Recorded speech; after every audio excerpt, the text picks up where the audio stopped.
Sequence activated.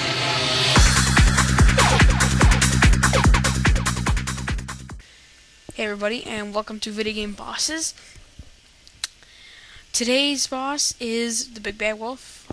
This is part 2 of the Karazhan Opera House, and I first off wanted to start saying that this is a very easy fight, and should not be all too hard or difficult at all for any guild to conquer. So let's dig right in, shall we? Okay, let's talk about his abilities. His first ability is an AoE Fear, which, well, it does just like I said, and it's just an AoE Fear. It just fears everyone in melee range, and it's best avoided by Fear Ward. His next ability is Swipe. It's a very short instant cast stun that he'll do, and it'll normally stun the person that he's attacking. He cannot cast it on Little Red Riding Hood, and it should not pose no real threat to the fight due to the fact that he rarely casts it. His last and final ability is Little Red Riding Hood, which is fairly simple. Periodically throughout the fight, he will give a debuff to somebody, turning them into Little Red Riding Hood. Now, while you're Little Red Riding Hood, your armor will be reduced to 0, but your run speed will be increased, so you can get away from the Big Bad Wolf.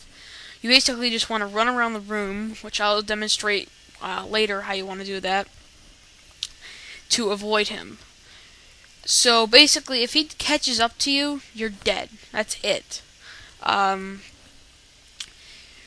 if you're if I recall, if you're a mage or a rogue, from what I've seen in past experiences on a personal basis, that you can actually vanish. You still have the Little Red Riding Hood debuff, but he will no longer be on you. He won't aggro on you, because the second you get the debuff, he will automatically chase you until you are out of the debuff.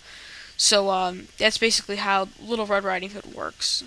Okay, now that we've gone over all the abilities of the Big Bad Wolf, let's talk about positioning. Before I talk about positioning, I wanted to explain something really fast. One of the reasons that this is not, neat, perfect, and crisp is because they had the improper strategy on this, so I had to re-edit it very quickly, very fastly at 5:30 in the morning, extremely tired and no artistic talent. So let's move on with the strategy, and I just wanted you to know that. Moving on, the basic positioning in this fight is not very hard. As you can see, it's pretty well drawn out here. The main tank and the boss is in the back of the room. The melee DPS just sort of surround the boss on either side. The ranged DPS and healers are in the upper right corner. Let's now talk about the kite path for Little Red Riding Hood. Okay, the basic kite path for Little Red Riding Hood is represented in the red circle around the room. Now there's arrows. These arrows represent different ways you want to run, depending on what role you're playing. For melee DPS, I suggest running down instead of going to the right, because if you go to the right, the boss is just going to one-shot you, and that's no fun. So, I suppose you could go to the left, that's also another option, but I would just say go down, wait for the Big Bad Wolf to catch up to you, and then start doing your regular paths after that. As for ranged DPS and healers, wait till the Big Bad Wolf gets in the corner before you start moving. Don't just immediately move, because he's going to cut you off halfway across the room if you immediately just start going down in your circles. That's another thing. Be very careful when you are turning the corners, because he will cut you off and he will kill you on occasions.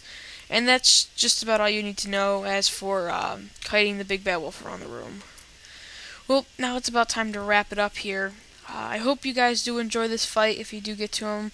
I know I did. I know I love dying on Red Riding Hood every single time, which is, just awesome, just sitting back doing nothing. That's it. Remember to rate, comment, and subscribe, and Game Junkie Super Nintendo Kid, signing out.